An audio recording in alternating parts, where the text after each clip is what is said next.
Welcome, Smarties.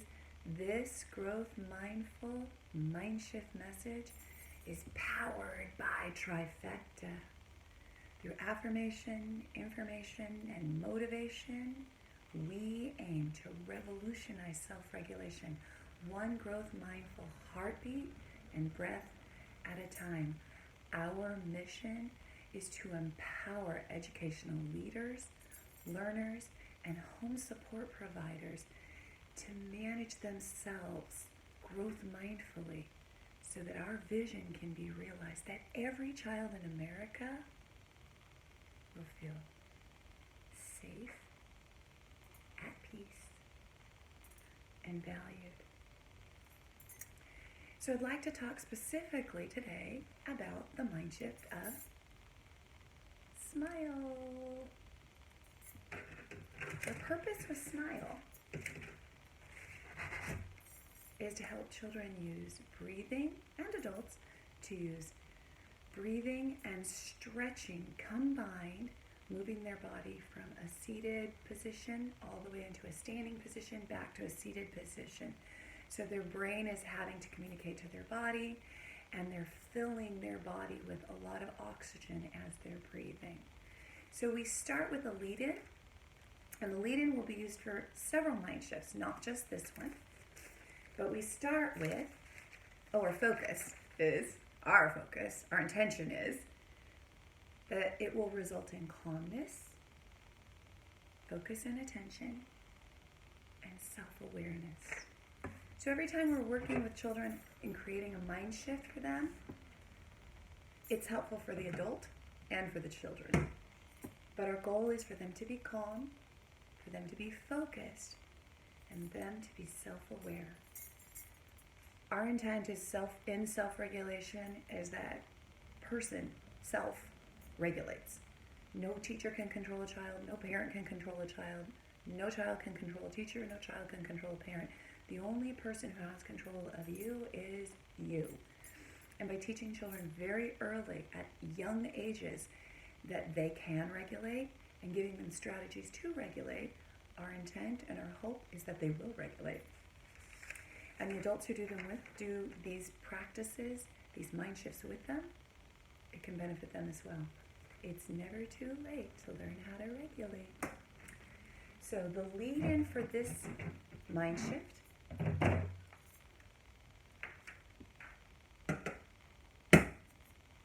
is stop, breathe, let go. Now that lead-in can be just a general practice that's used often throughout the day. Stop, breathe, let go. So the inhale is breathe, the exhale is on let go. And we encourage you to shake out, because sometimes when we hold stress, we hold it physically in our bodies, and when we breathe, the oxygen allows us to just refuel, rethink, and it takes our brains that sometimes through stress and worry, through irritation, anger, go offline. It helps us put them back online. The second piece is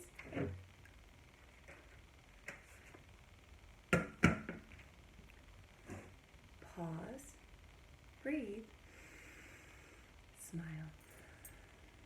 Pause, breathe, smile. That can be used entirely by itself as well. When we smile, we pull our lips back up. Grin. Smile is with teeth. Grin is without. So this is smile. And the idea is that we're elevating and lifting up the muscles in our face, and we're also becoming aware. Often when we're listening or thinking, our face falls into a frown naturally, and it actually takes more muscles to make a frown than a smile, and yet we more naturally do it. So we have to intentionally think, smile. So both of these lead-ins can work completely independent as mind shifts all on their own, and they're quickies. You can use them all throughout the day. So use them with your children, use them with yourself. Now what we're focusing on here, though, is this mind shift. Do you want to build a snowman? Super fun. And I hope, of course, that you do.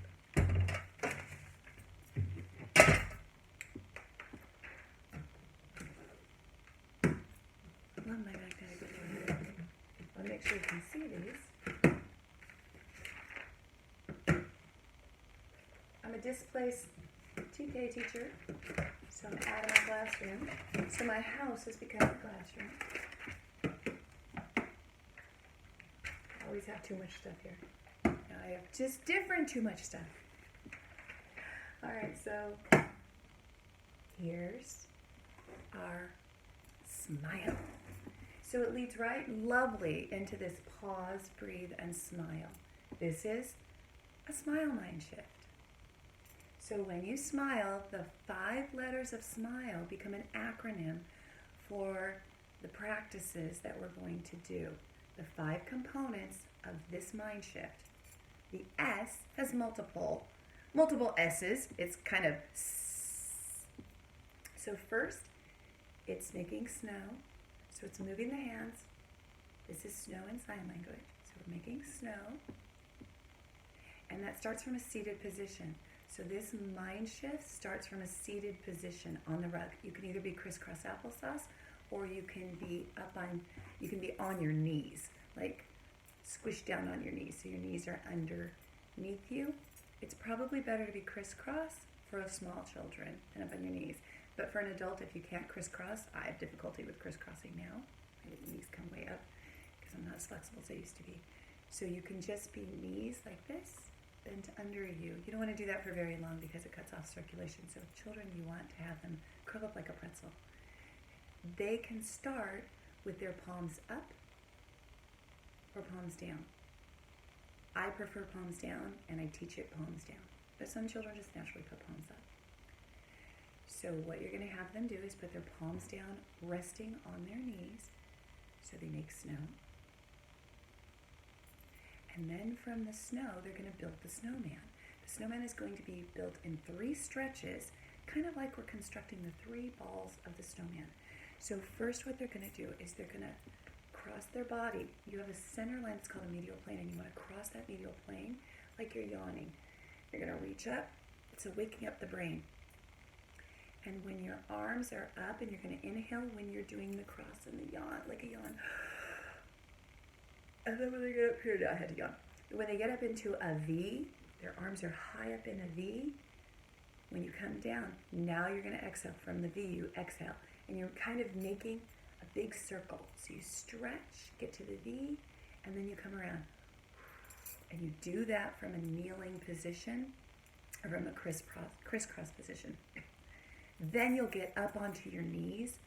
So from here, you'll come up onto your knees, not to a standing position, because you want to make sure that they move from kneeling or crisscross to up on their knees and then to standing. So when they're up on their knees, they're going to do exactly the same thing. Cross the body, take in a big breath. When we get out to the V for victory, they're going to exhale and come all the way around. Then they're going to stand all the way up, reach up, get to the V, and now they're going to make their arms go opposite. So they're going to come wrap back around, put arms up high into a sun position. So their arms would be like this, up above their head. And you want to make sure that you stretch. Emphasize stretching on every motion.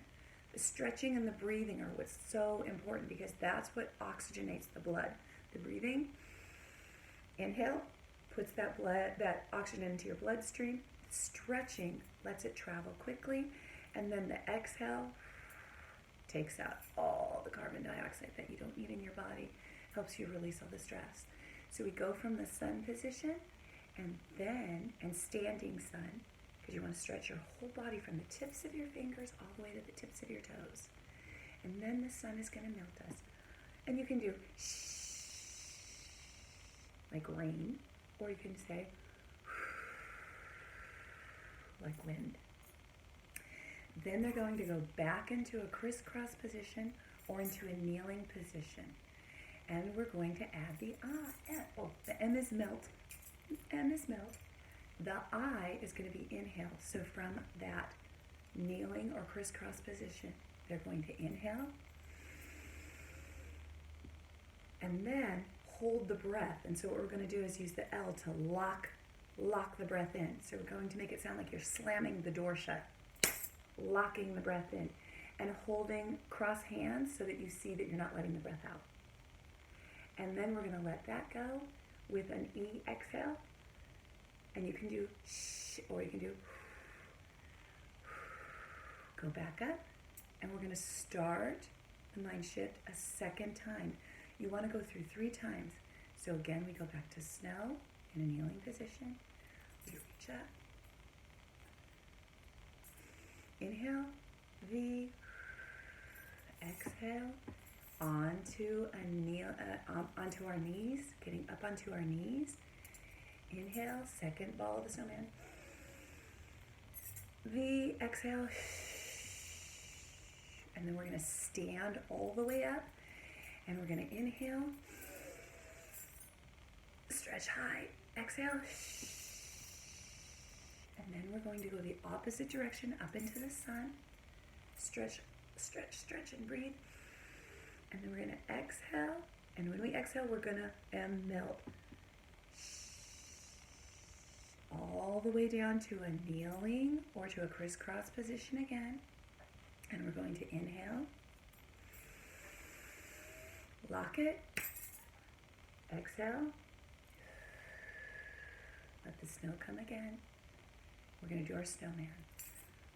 From a kneeling crisscross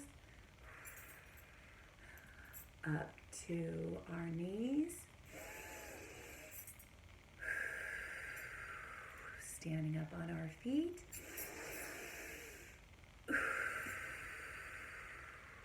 Go opposite and make the sun.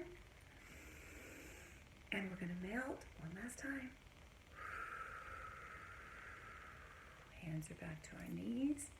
We're going to inhale. Lock it. Hold the breath.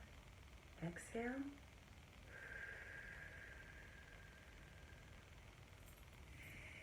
And ideally, in a school day or even at home, if you're doing homeschooling or you're providing support because schools are closed, or on a weekend you're doing homework, you would want to try and do this 3 times a day. It'll go faster than what I did because it won't be directed. But you want to do it at least 1 time and record it every day to accept the challenge of this mind shift intention. So here's what I would like you to do with your little people. You'll say, get ready for a challenge. So they're going to hold their palm open, getting ready for a challenge. I do this in math, and I do this with mindfulness. I guess anytime I'm giving a challenge, I do it. But predominantly, I do it with math and mindfulness. So they hold out their hand. You reach in, and you pull the challenge out of your smart brain or out of your heart. And you say, here is your mind shift challenge. I want you every day to build a snowman. You throw it to them. They have to reach into the air and grab it, and then they take it to heart. When they take it to heart, it might go up into their mind, but they're going to take it to heart. So you will say, get it? They will say, got it. And we all say, good. Once it's in their heart, then they're going to be trying to do it at least 1 time a day. The mind shift is done 3 times in succession. And ideally, you do it 3 times a day. In a classroom, it'd be in the morning when you get there, afternoon after lunch, and before you go home, or before first recess, after lunch recess, after last recess, or whenever a teacher wants to do when they're transitioning from a room to a room, coming back from a room to a room, going to some other subject matter, a different teacher. The idea is that they just come, they displace what they were doing, and they come back in. This is not meditation. This is mindfulness, growth mindfulness. So what we're trying to have them do is be present and aware, but to displace things that we're not wanting them to be focused on right now. It's not emptying your mind. It's just recognizing what's going on in mindfulness, recognizing what's going on, and putting in a place where you can be aware that it's there, but not be focused on that if you're supposed to be focused on something else. Now, the mindfulness explanation or definition that we use in my room was developed by one of Trifecta's co-founders, Dr. Aaron Lightfoot, ADD. And this is a version of John Kabat-Zinn's mindfulness, but modified so that it's amenable and connectable with children. So we say, mindfulness is, and this is a drop of water going into water, breaking the surface and going through. There's nothing esoteric about it. It's just water. So mindfulness is paying attention here and now with kindness and curiosity so I can choose my behavior. I want that repeated with my students that are working on this mind shift, and it would be wise to repeat it in your classroom or at your home as well. So when we're doing this, we want to record it, and there's a reason why. The reason is that what we think about, what we create as patterns of thought, influences our habits of mind. So what we think about influences what we focus on, determines what we think about, and what we think about influences our stances of practice, what we do. So what we focus on influences what we think, and what we think influences what we do. And by becoming aware of what we're intentionally focusing on and intentionally thinking about and intentionally doing helps build that mindset in a small child so that they start reflecting and looking at what they're doing. So we're going to do a record sheet, and what you need to know about me, I am not the queen of cuteness. I'm the princess of practicality, and that's all me. If necessity is the mother of invention, desperation is its father, and I'm my father's daughter. Do way more out of desperation. The whole pandemic created a whole new teacher out of me. So what we're going to be doing is we're going to be making this. Now, if you noticed, I used triangles, and there's kind of a funny joke behind that. Trifecta, triangle, get it? So, how do we shape our growth mindfulness? You know what's the best shape? With triangles. Ha ha ha ha ha. Wah wah wah wah wah. Try. This idea has been powered by the growth mindful brains behind Trifecta.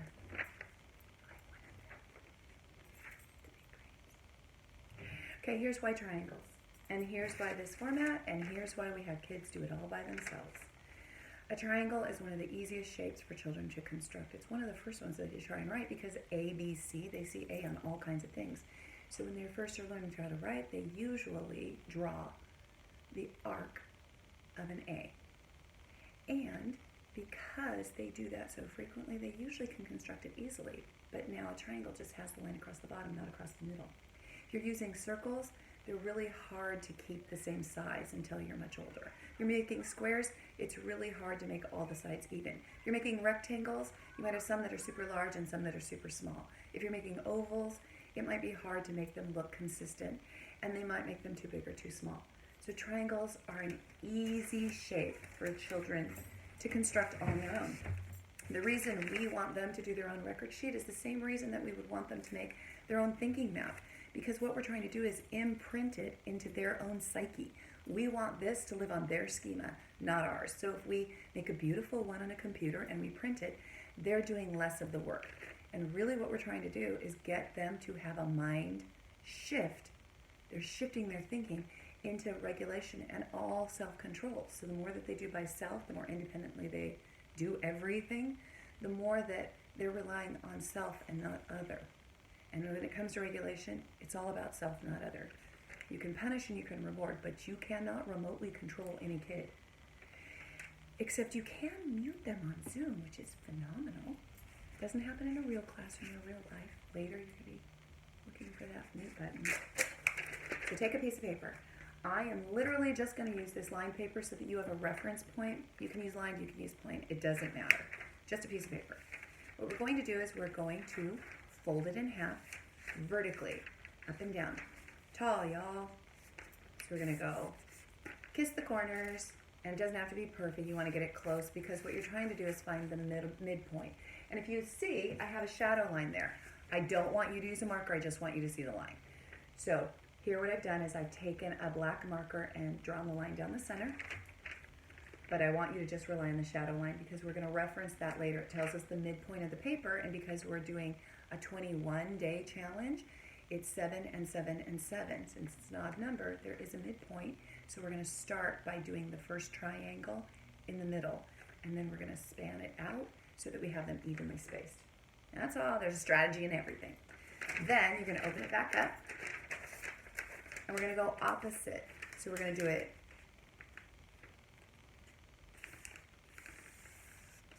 from side to side. So we folded it vertically. Now we're folding it horizontally. All right. And again, I don't want you to make the line. I just wanted you to see. So now we have 2 lines. This is a middle section here. This is a middle section here. We're going to put 4 sections so you can put a title and 3 bands for recording. So we needed it to be even, and this is easier. Later they can use a ruler. Now you can either pull it open and fold in. That's a little harder for little kids. So the paper's so thin and flimsy, all you have to do then is fold it again. When I did it with my class, I folded it in and realized that did not work so well for little people. But with older kids, you might want to do that just because it gives them a more complex step. Now when I open it, I have 4 sections. And a small child can do this. So you're empowering them to be independent.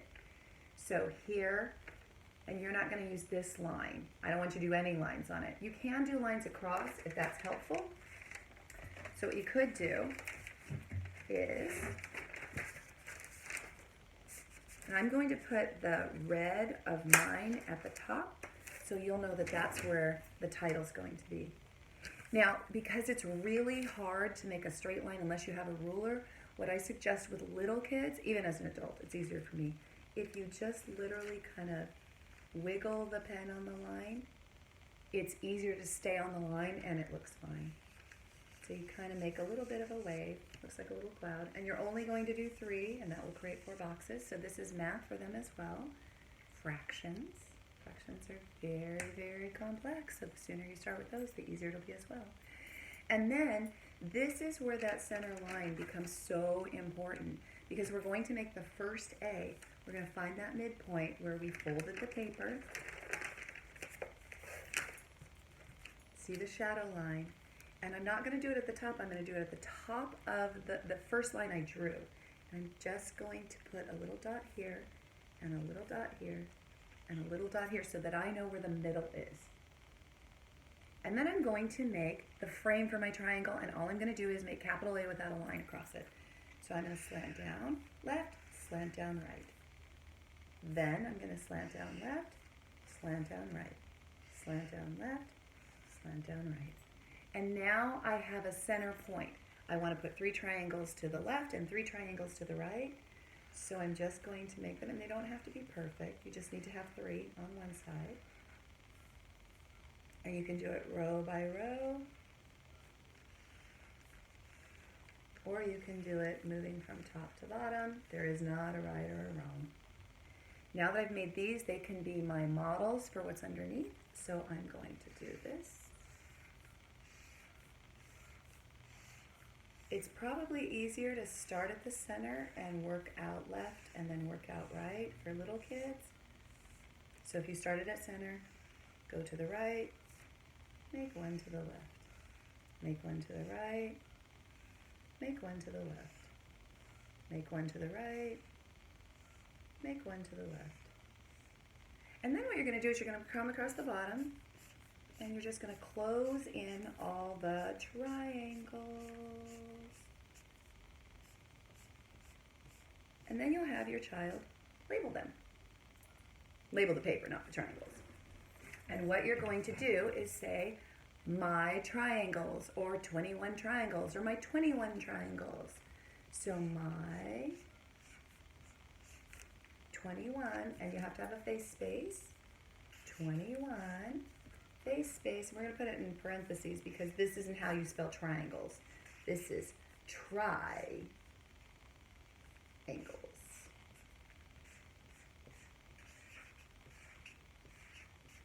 And if you run out of room, you just make the letter smaller. All right, so that's what we're going to be working with as our template. Now when we record it, we're going to be recording a couple of pieces of information on it. And the first thing that we want to record is whether we do it or not every single day. So, looking for papers I can't find. It's easier on the counter. I found it. Using this as our code or our guide, what we're going to do is every day that we do our mind shift, it's a little grin. We're going to put 2 lines down, 1, 2. We pause to try it. Paused in our day to try it. We're going to put, yes, if we did it, we're going to put just this little smile face, the little grin like we tried it. If we didn't try it, we're going to just put a line across. Nope, we didn't try it. And then the other piece of information we're going to record is our daily zone. Now, zones of regulation is not mine. I love it. I use it. And it's used a lot in schools, and it can also be used in homes. In my class, we use block talk. So the children have their numbers on a block, and we have the 2 of the 3 powerful 3-letter words, yet and try on our block.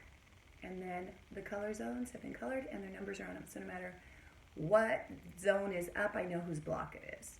And so when they come in, they show their block, they put it in a pail, they record it, and then we make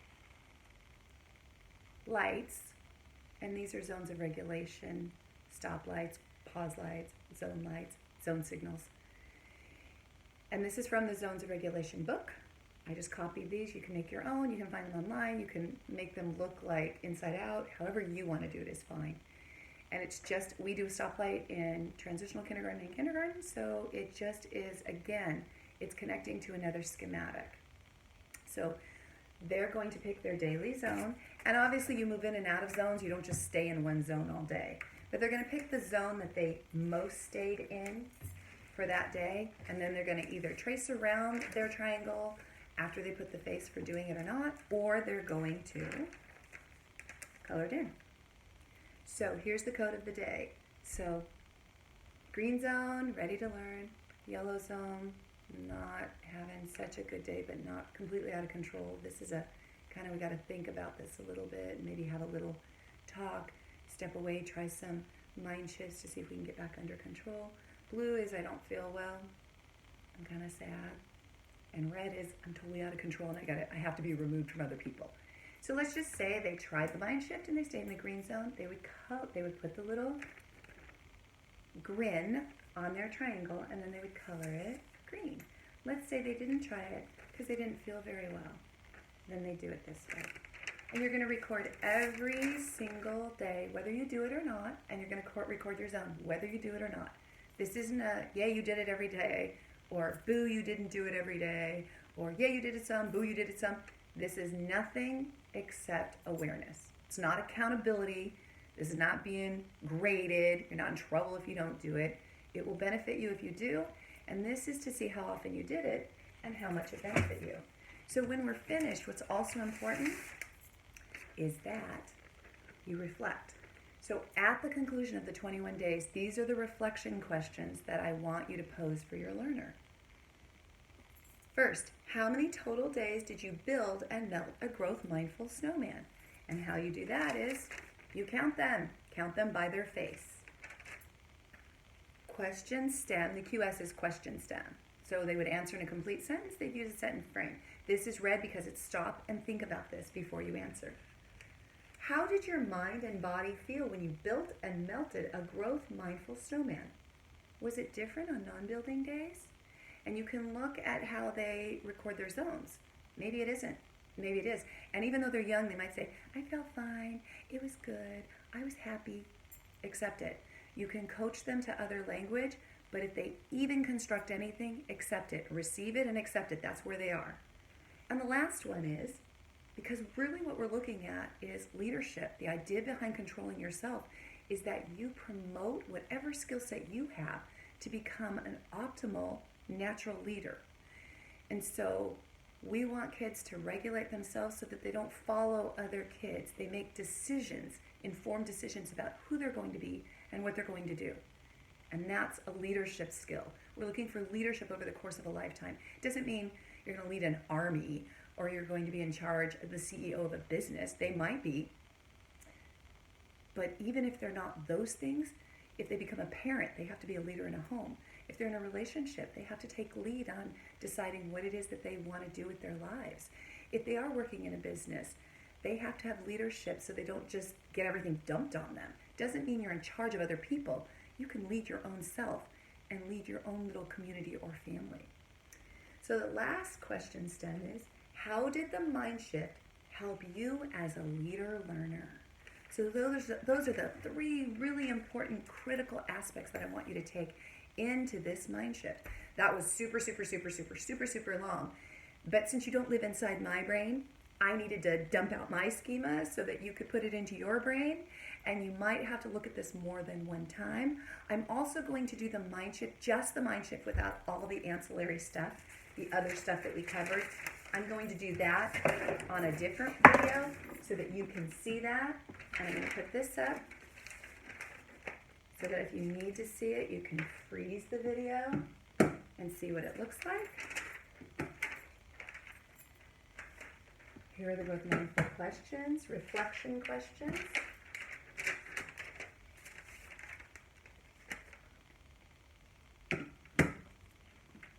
And I'm going to also put up the signal. You can find the Zones of Regulation book on Amazon. It was a master's level project. It seems like it should have been a doctoral level project for the author. Let's see, can you see it? Oh, it's pretty hard to see it there. Let me move this one over here. This one here. There's that help. All right, so by leaving it like this, you can also just pause and see them and go in closer to them, because I don't have a way to communicate it all to you out there.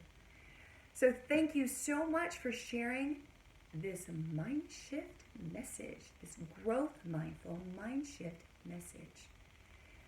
Now I will say yes to try what I can't do yet.